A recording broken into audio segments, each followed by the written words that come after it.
August issue, we featured a milestone article entitled, Latinos Rebuild New Orleans.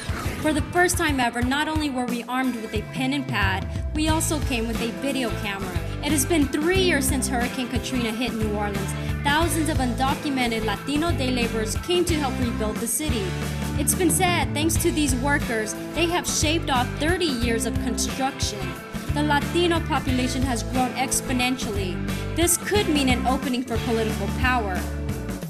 But with the divide, can the established Latino and non-Latino community help the newcomers fit in? We talk to people from all sides of the issue. Stay with us on our journey to the Nuevo Orleans, and we will let you decide what the answers are. Stability initially has to come from us. We have to take the initiative. And by us, we mean? By us Latins. I'm talking about the people who have been here for 20, 30 years. I have relatives that are guilty of this, and they won't become citizens. The workers have come to this city to work, to do reconstruction, and they've faced daily fear of deportation. When they go out to work, rather than being paid, many workers, our members have reported contractors pulling arms on them, taking out a gun instead of their paycheck. I think that if we would have had blacks from other countries coming in here and cashing their checks and carrying them in their pockets, they would have been held up as well. It wasn't because they were Hispanic, it was because they were easy targets. Despite the consequences, I've still found work here. It's less work, but I don't think I will continue here for much longer. One can't tolerate the violence, getting mistreated, the violation of my human rights. I have found that when I go to the clinic or to the hospital, they have told me, no, why did you even come here? We should just call immigration to take you back to your country. Mexicans are very good workers. They work real hard for their money, and we appreciate everything they did for us. Well, personally, I don't have a problem with them being deported. I think everybody here should pay taxes. And the problem with them working here is that most of them, 90% of them, get paid cash money. They're utilizing our hospitals, our libraries. It would be fine with me. I just believe that if I got to pay taxes and I make money and I work hard, everybody else should be with me paying taxes. I get really upset when everybody wants to talk about immigration and getting rid of the people that aren't legally here. They are hard workers, and our housing stock would not be back together if it wasn't for the Latinos. They've saved the city. As you guys have seen, the immigrant community here is very new, and there's still a lot to be done in terms of infrastructure and creating bilingual services and making sure people are respected and heard and considered part of the community. What's the rift between African Americans and Latinos in New Orleans post-Katrina? We discovered that many of the migrant workers weren't actually migrant workers. They were actually bussed in by those companies that got the no-bid contracts following Katrina. When Bush suspended the labor laws, where you didn't have to have workers identify themselves, or you didn't have to pay them a set wage. 2 months later, the labor laws were put back in place because Republicans and Democrats were against Bush actually suspending the labor laws, right?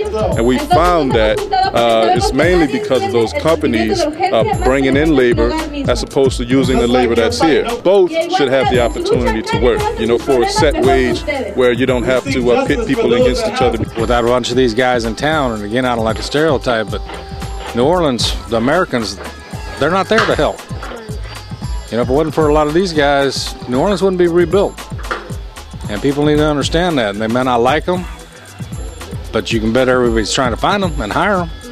You can't be two-faced about it. Either you do or you don't. And they're people. I don't care if they speak a different language.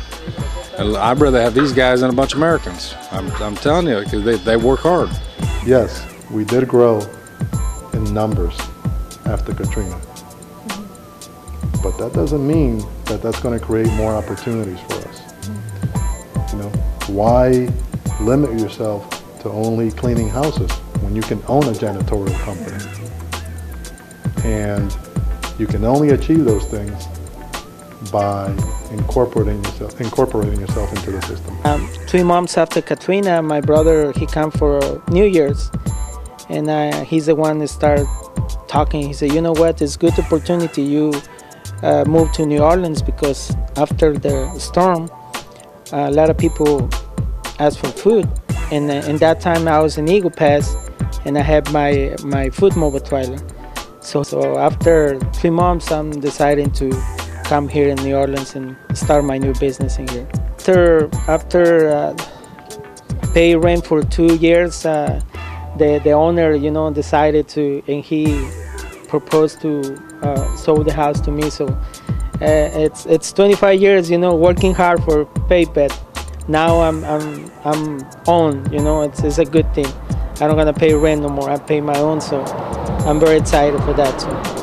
If the people that are capable of becoming citizens and then having the capability to vote after, if they don't take that first step, how are we ever going to have a voice so that we can influence politicians to change the laws to favor those that can help themselves? So we have to take that first step. We have to take ownership of the problem. We can't expect a non-Latin person to carry the flag for us. If in fact we have 100,000 legal Latins in the greater New Orleans area, why don't we all vote? You don't think politicians would look at us and say, So we have to take that first step. We have to take ownership of the problem. We can't expect a non-Latin person to carry the flag for us. The tragedy of Hurricane Katrina has created opportunity. A new history can be written. Yes, it's true what Cesar Burgos points out. It is up to the Latinos to become U.S. citizens so their voices can be heard. But on the flip side of the coin, why is it so difficult for the undocumented to get a green card? What is fair? What should be done? We want to hear what you think. Register your comments at latina.com. Your opinion matters. Bueno, un saludo más a todos mis amigos de Nueva York, de aquí de Nueva Orleans, ¿cómo se llama?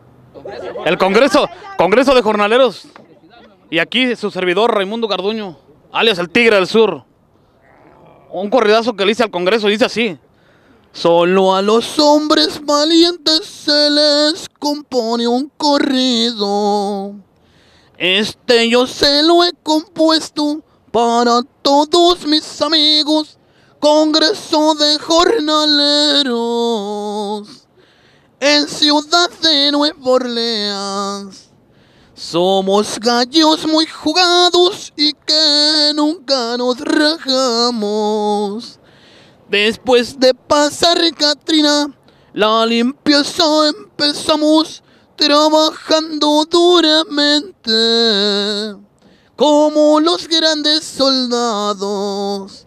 Somos de todos países, continente americano, y aunque nos digan y griten que solo somos mojados ante los ojos de Dios, somos más americanos.